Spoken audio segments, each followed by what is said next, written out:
Saludamos a Fernando Vega, activista, ex asambleísta constituyente. El presidente de la República compareció hacia la 1 de la tarde el día de hoy ante la Asamblea para defenderse, para argumentar con respecto a sus acusaciones, a lo que tiene que enfrentar en el marco del juicio político que puede dejarlo fuera de la presidencia de la República. Quisiéramos conocer su impresión, qué es lo que vio, qué lectura le dejó esta comparecencia de Lazo.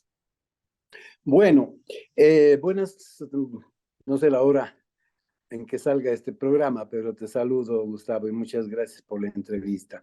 Sí, pude escuchar el resumen de las acusaciones de los ponentes que llevan adelante el juicio político, la señora Veloz y Torres, ¿no? Y pude escuchar casi toda la intervención del presidente. En total fue mucho más corto todo de lo que, bueno, los asambleístas agotaron sus 2 horas, pero el presidente apenas se utilizó 50 minutos de las 2 horas que tenía para su defensa, ¿no? En las acusaciones no hay nada nuevo, lo que habíamos escuchado ya, la acusación de peculado por omisión, por no haber intervenido y parado los negocios entre Petroecuador y en este convenio de transporte con la compañía Amazonas de esta tanker, ¿no? No, nada nuevo bajo el sol en el tema tan trillado, estos 4 meses, ¿no? De acusaciones, pues al final la acusación resulta bastante débil y difícil de probar, ¿no? Hago yo un comparativo que puede ser muy visual. Se trata de averiguar si las Islas Galápagos son o no son, están o no están en el Ecuador, ¿no? Y cuando se consulta a la Corte Constitucional dice que sí, es verosímil el tema de que las Islas Galápagos están en el Ecuador, pero que acota la búsqueda de las Islas Galápagos en las piscinas del balneario de Baños, ¿no? Con lo cual, pues esta acotación al peculado desarma realmente todo el tinglado conceptual que podía haber sido usado por una acusación que sí valía la pena llevarla adelante por todo lo que significa de forma global el gobierno frustrado, fracasado, incluido el tema de la corrupción, que ha permanecido.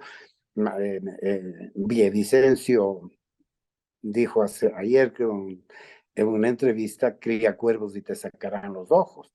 La corrupción correísta ha permanecido y son los mismos correístas quienes, en alianza con el Partido Social Cristiano, lo han llevado al banquillo los acusados, ¿no?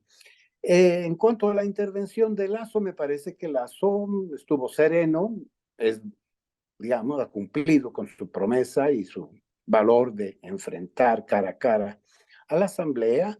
Se limitó a reiterar también los argumentos de la defensa de que, a ver, en pocas palabras, la corrupción, los malos manejos de Petroecuador con tanques son anteriores a su mandato, presencia en el poder, que cuando hubieron las denuncias se, se, se puso en consideración de la Contraloría no encontró indicios de peculado. Si hubieran encontrado indicios de peculado, el argumento tendría razón, ¿no es cierto?, por parte de la interpelación, pero al no haber encontrado, hizo unas recomendaciones que el gobierno de Lazo cumplió y que de pasar de ser un negocio a pérdida, a partir de la aplicación de estas correcciones, pues el negocio comenzó a ganar dinero, con muchas diferencias respecto del periodo anterior. Y luego hizo un llamamiento a la ética, el argumento de que no por ser político el juicio tenía que apartarse totalmente de toda legalidad y de toda realidad. Me parece que ese es el argumento más importante usado por él, pues es un argumento precisamente que desmonta la arbitrariedad y la laxitud y la discrecionalidad con la que está montado este juicio político, ¿no? Eh, Creo que luego apeló a la conciencia de los asambleístas para que no voten por miserables intereses de votos, de quedarse o no quedarse, y, y que voten en conciencia, ¿no? Luego defendió, obviamente, las acciones del gobierno, llamó a la estabilidad, llamó a la Asamblea a despojarse de este permanente, acusándole de un permanente boicot desestabilizador. No dio signo ninguno de apelar a la muerte cruzada, ¿no? Y creo que espera todavía Lazo que sus argumentaciones hagan mella o refuercen pues esos votos dubitativos que todavía están en... A ver, el hecho de que diga sus voceros que tiene la muerte cruzada sobre su escritorio, obviamente puede pesar, ¿no es cierto?, en esos votos negociables que pueden ciertamente, y toda la asamblea mismo puede sentirse, como diríamos, presionada por el hecho de que si se va el presidente, si se va a ir el presidente luego de unos meses, también ellos se van más pronto a su casa, ¿no? Es Entonces, el punto tiene que también quería mucho que perder. tocarle, Fernando. Usted fue sacerdote espiritualmente, posiblemente lo sigue siendo, sobre todo en el tema de principios y valores de lo que significa Ujú. esto. Ese mensaje a la conciencia de los asambleístas, ¿a cuánto de los 137 podría llegar? Bueno, quién sabe, ¿no? Quién sabe. Usted sabe que ya que he recurrido a mi fe, la palabra de Dios se, se manifiesta para todos.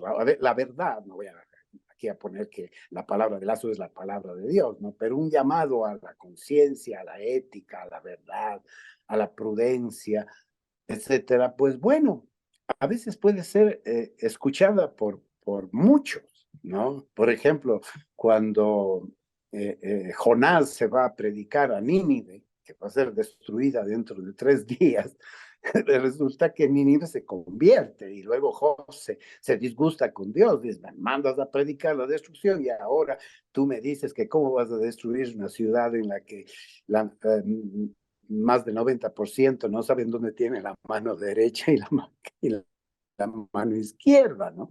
Pero en cambio, ante las predicaciones, por ejemplo, de Jeremías, Jeremías denuncia que todo el pueblo ha hecho oídos sordos, que han endurecido su corazón. Entonces yo te diría, aquí pues estamos ante eso, ¿no? O sea, ante la grave situación. Y creo que el presidente trató de sensibilizar a los asambleístas sobre la gravedad que vive el país y la necesidad de reaccionar y trabajar juntos. Claro, voy a estos temas de conciencia porque justamente las mayores críticas a a la Asamblea y el ranking en el cual el pueblo ecuatoriano le ha puesto en términos de credibilidad, de popularidad a la Asamblea, justamente va por ese criterio que ha ido sumando puntos en el sentido de que poco se busca en cuanto a bienestar del pueblo ecuatoriano, de servicio a la ciudadanía en la Asamblea, en comparación con lo que son intereses creados, intereses políticos. Entonces, Politiqueros, eso politiqueros, exactamente, Gustavo, politiqueros, politiqueros. exactamente, es el término De correcto. grupo, de... Entonces, ese margen en el cual moverse en términos de conciencia, de ética, son los que realmente generan dudas. Así es, efectivamente. Es decir, desgraciadamente, y en eso no le podemos acusar solo a la Asamblea, porque la Asamblea es un puñado de arena tomado de la playa de la sociedad ecuatoriana, ¿no? Y no podemos esperar que en la Asamblea haya mucha, bueno, porque cuando vas a coger el puñado de arena para ponerlo en el saco de la Asamblea, precisamente aquellos que podrían intervenir en política no quieren hacerlo porque Nos está ya diciendo la que la política Asamblea de alguna ya manera refleja la imagen de Ecuador. refleja esa sociedad descompuesta, desintegrada, fragmentada, pesimista, no, que pasa de medio bipolar, que pasa de la exaltación, de la clasificación al Mundial de Fútbol, a esta depresión en la que no hay ninguna esperanza, ¿no? Entonces, claro, es muy peligroso este vaivén entre los extremos que nos llevan a ser vulnerables a este tipo de sainetes y de populismos y de politiquería permanente, ¿no? Es muestra de la crisis de la sociedad, del Estado y de la sociedad ecuatoriana en términos de política y democracia, me parece a mí, ¿no? Ahora, Mm. hay ciertas cosas que dijo Guillermo Lasso en el marco de su discurso, de su argumentación de defensa, que están en el filo de la navaja. Señaló Guillermo Lasso que el caso Flopec era la carta más débil con la que se quedaron los asambleístas y que trataron de hacerle, de armar una trama medianamente verosímil. Nos preguntamos entonces, ¿cuáles habrán sido las cartas más fuertes que no fueron permitidas por la Corte Constitucional? Bueno, a ver, es decir, yo creo que ahí entramos, es decir, quiero hacer una breve introducción a lo siguiente que voy a decir. Los ecuatorianos nos hemos vuelto expertos en encontrar las falencias legales, los vacíos legales, para llevar al país al borde del precipicio, sin importarnos nada. Entonces resulta que le buscamos los vericuetos, echa la ley, echa la trampa, le hemos buscado realmente, es decir, una constitución, las leyes no pueden prever todos y cada uno de los múltiples escenarios que se pueden dar a futuro. Para eso está la jurisprudencia, para eso está la prudencia, para eso está la cultura política, ¿no es cierto? Al no existir eso, claro, entonces estos portillos, estos vericuetos, ¿no? A través de los cuales, por ejemplo, si estudias del artículo ciento y tantos, 35, creo que es de la ley de procedimiento legislativo, no sé qué, bueno, pues resulta que la Corte no puede hacer ese seguimiento que ha sido pedido por el presidente, ni tampoco puede intervenir si el presidente, a su juicio, invoca la muerte cruzada. Es decir, la Asamblea, la Corte Constitucional se lava las manos, es como cuando, a ver, la única esperanza que decía la Corte, tenemos una Corte de lujo, va a tomar decisiones, no, no. En el momento en que el barco de la política ecuatoriana parece irse a pique, la Corte Constitucional dice, señores, yo no tengo la brújula, yo no tengo el timón. Que Dios guarde a este país a donde se vaya. Es decir, a ese punto hemos llegado. O sea, aquí la Corte Constitucional no es inocente, no es inocente. Es decir, claro que pero uno se puede ahogar en el mar, pero también en las piscinas de baños. Es decir, el ahogamiento puede ser en cualquier lado, ¿no? El presidente llegó a mostrar también el informe de la Comisión de Fiscalización, informe que técnicamente no existe. ¿Qué peso puede tener este argumento? Ninguno, porque no ha habido informe, es decir, no ha habido informe aprobado y ese es un vacío político. Es decir, eso es un vacío legal de procedimiento, cómo se procesa el tema cuando no hay informe, ¿no es cierto? Vemos que sí hubo la precaución de poner este informe de mayoría y minoría, ¿no es cierto?, cuando se trata del juicio a otros funcionarios, pero en el caso del presidente de la República no hay informe, entonces, es decir, quedan muchos, es decir, son esas actuaciones a las que nos llevan los juristas, las redes, a, a ver si la pelota pasó la línea del gol o no pasó la línea del gol. Y como no hay VAR, entonces, claro, los hinchas se quedan divididos, pues, ¿no es cierto? Los unos cantan el gol y los otros celebran el fracaso del penalti, ¿no es cierto? Entonces, me parece a mí que eso de sí, quienes gobiernan, quienes legislan, sí debemos tener deben tener más acuciosidad a la hora de afinar las leyes, ¿no? Desgraciadamente esto no es posible porque los asambleístas ni leen las leyes. Yo recuerdo, has invocado mi participación en la Asamblea Constituyente, pero si un alto porcentaje de la Asamblea ni leía los textos. Y a la hora de votar, recordarás del último mes, bajo el gobierno de nuestro compatriota cuencano, eh, eh, Fernando Cordero. Fernando Cordero, pues eso era ya no se puede decir una merienda una merienda plurinacional y folclórica, ¿no? Donde la democracia brillaba por su ausencia.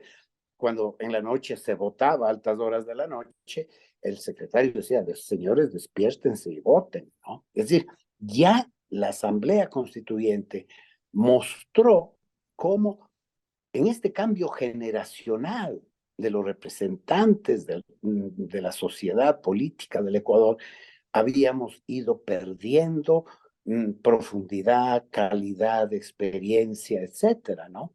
Y claro, ahora ya no se calcula sobre la destitución o salvación del presidente en términos de lo que le conviene al país, sino en ¿Podría términos de ser lo que conviene este a la llamado a familia, la al grupo. conciencia de Guillermo Lasso un llamado a los asambleístas a meditar entre lo legítimo y lo legal? Sí, así fue. Entre lo legítimo, lo legal y lo justo también, y lo veraz, ¿no? Lo verdadero. Ahora, el mismo argumento habría que decírselo al señor Lazo. Es decir, oiga, presidente, haga usted también un examen de conciencia, pues, ¿no es cierto? Vamos a ver, pues, o sea, ya ha tenido oportunidades Guillermo Lazo de cambiar, de escuchar, de corregir, y no lo ha hecho, y no lo ha hecho, ¿no? Lo hará, podrá hacerlo, querrá hacerlo. Es decir, cierto que hay ciertos logros de su gobierno, pero esos logros son macro, en todo caso, ¿no?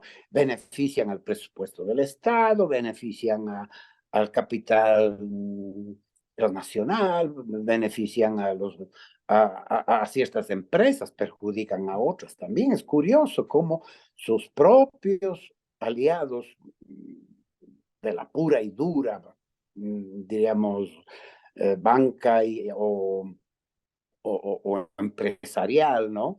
Pues están defraudados por eso porque no les ha dado todo lo que ellos esperaban. Entre otras cosas, no ha podido cumplir con el principal propósito y el eje de su proyecto, que es reactivar la economía trayendo capitales de fuera, ¿no?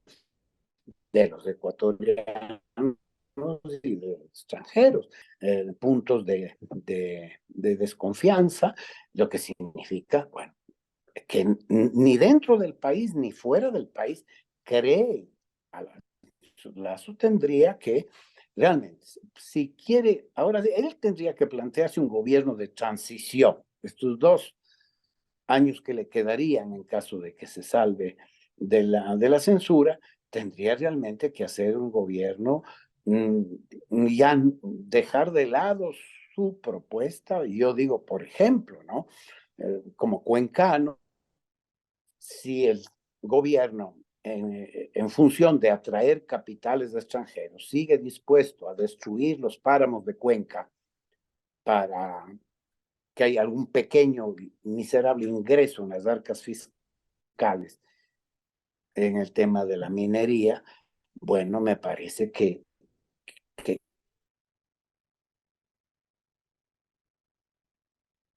no puede,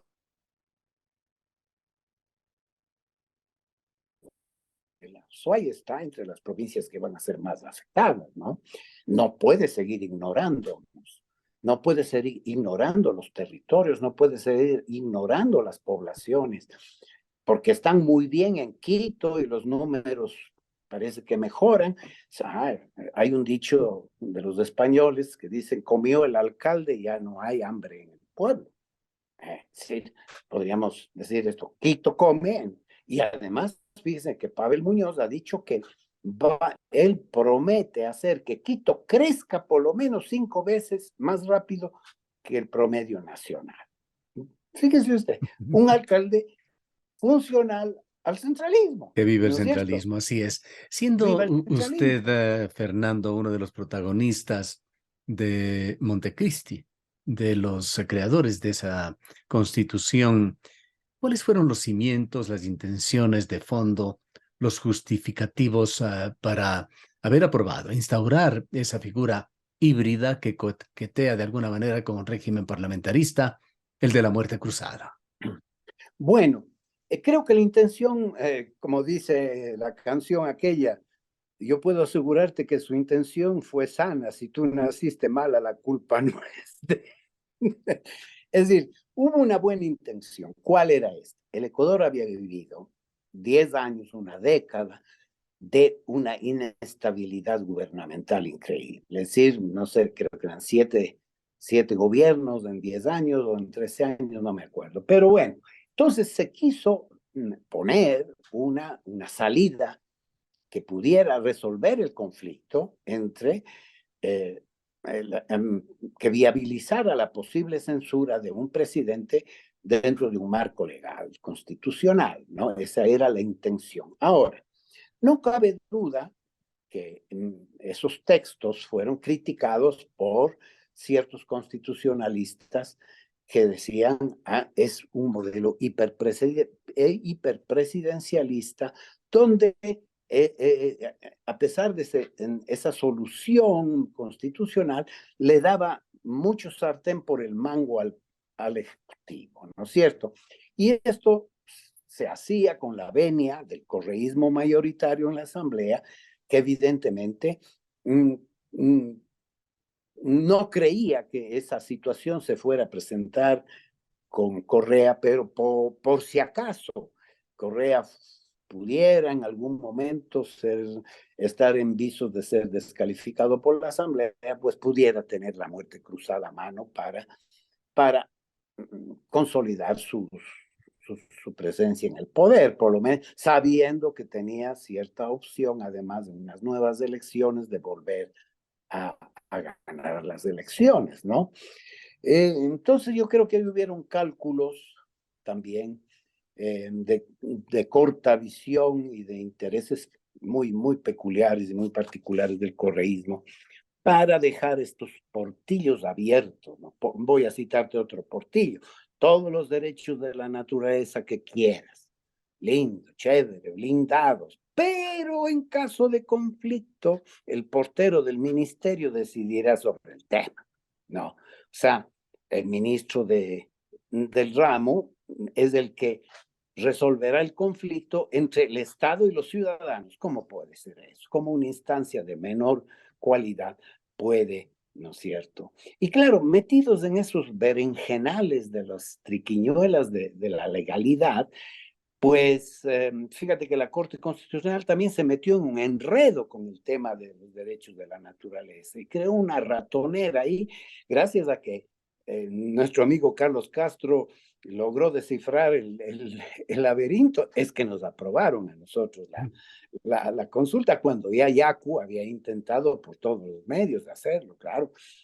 Se pedía que se excluya la minería de todo el Ecuador. Bien. Entonces, Quedándonos con decía, el tema que nos ocupa hoy, Fernando, y para finalizar, nos da la idea que el discurso de Lazo le convenció a usted personalmente, no necesariamente sobre su inocencia, probablemente sí sobre lo ilegítimo de una eventual destitución, pero sobre todo sobre la bueno, inconveniencia de la saga que vendría.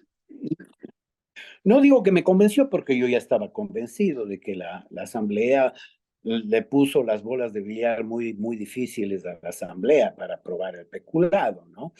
Eh, lo que me convenció es de la estar presente, dar la cara y de haber sido corto en su defensa, conciso, y de haber dicho lo que dijo, ¿no? Es decir, ¿qué esperabas tú del portero? No vas a dejarte a meter los goles si estás tapando los penaltis, ¿no? Es decir, trabajó en favor de su inocencia y no creo que lograron realmente. Fíjate que dice la televisión decía que los asambleístas durante la exposición de las acusaciones estaban en otro patín, ni siquiera prestaban atención. Es que ya es un chorro de Hablando de aburrido, conciencia.